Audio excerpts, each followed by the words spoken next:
हातकणंगले तालुक्यातील पेठवडगाव शहरामध्ये आज एक मोठी अफवा पसरल्याची माहिती निदर्शनास आली।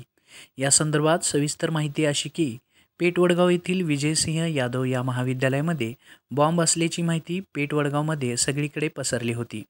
या संदर्भात चौकशी केली असता प्रशासनाच्या डायल क्रमांक 112 या दूरध्वनी क्रमांकावर अनोळखी व्यक्तीने विजयसिंह यादव कॉलेज पेठवडगाव या कॉलेजमध्ये बॉम्ब असल्याची माहिती दिली होती। त्यामुळे पोलीस प्रशासनाने या माहितीच्या आधारे आणि घटनेचे गांभीर्य लक्षात घेऊन कोल्हापूर जिल्हा पोलीस आणि वडगाव पोलीस ठाण्यातील अधिकारी यांनी तात्काळ विजयसिंह यादव कॉलेज पेठवडगाव येथे आपल्या फौजफाट्यासहित घटनास्थळी धाव घेतली।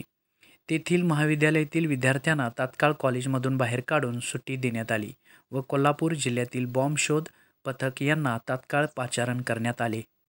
त्यानुसार काही वेळेतच जिल्हा बॉम्ब शोधक पथक दाखल झाले।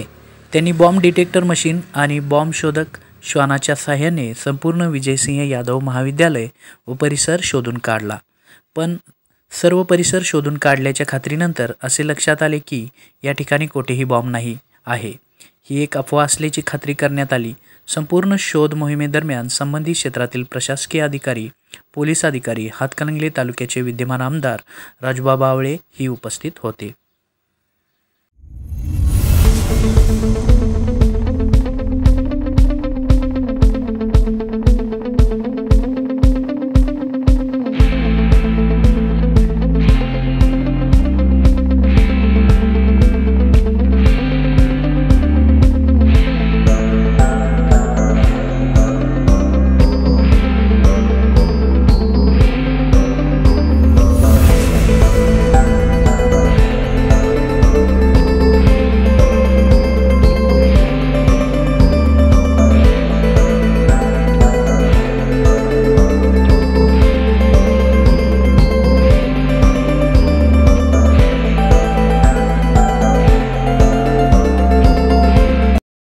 शिवराज न्यूजसाठी मुख्य संपादक सचिन देसाई, पेठवडगाव।